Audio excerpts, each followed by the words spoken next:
Islamic university of technology কেন্দ্রীয় মসজিদ গাজীপুর জেলায় অবস্থিত আন্তর্জাতিক প্রকৌশল বিশ্ববিদ্যালয়ের ভেতরে এর অবস্থান।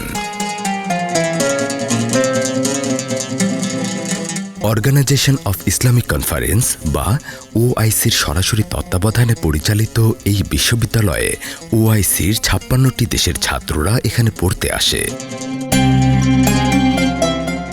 এই মনোরম মসজিদের সারা অবয়ব লাল রঙে উজ্জ্বল সিরামিকের ইটের টুকরো দ্বারা আবৃত।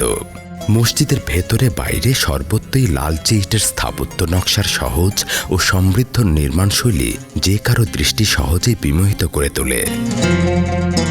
আয়তাকার কাঠামোতে ২ তলা বিশিষ্ট আইইউটি জামে মসজিদের সাথে রয়েছে নিচ থেকে চূড়া অবধি গোলাকার একটি সুউচ্চ মিনার। আধুনিক নির্মাণশৈলীর অপরূপ ছোঁয়ায় সুদৃশ্য মিনারটির উচ্চতা প্রায় ৬০ ফুট।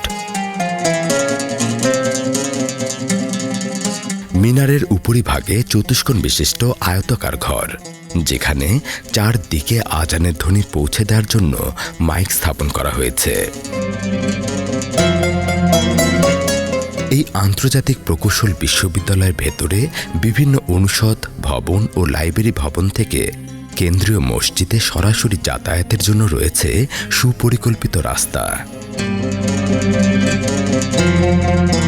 নয়নাভিরাম প্রার্থনা ঘরটির সম্মুখভাগে রয়েছে খোলা প্রাঙ্গণে সবুজ ঘাসের আনাগোনা, দেখলেই চোখ তৃপ্তিতে ভরে ওঠে।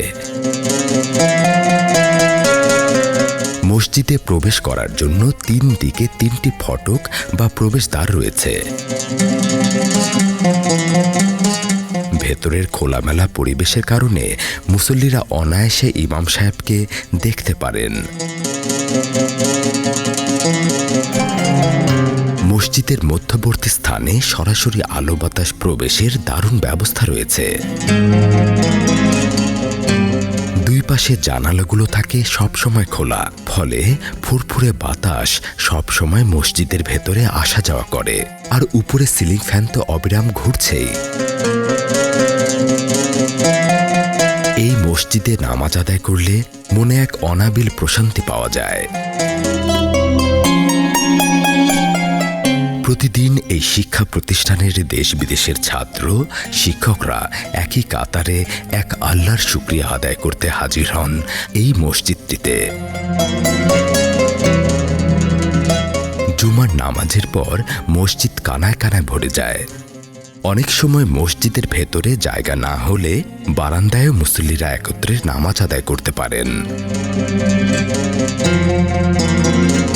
মসজিদের বাইরে প্রশস্ত লেকটি স্বচ্ছ পানিতে পরিপূর্ণ।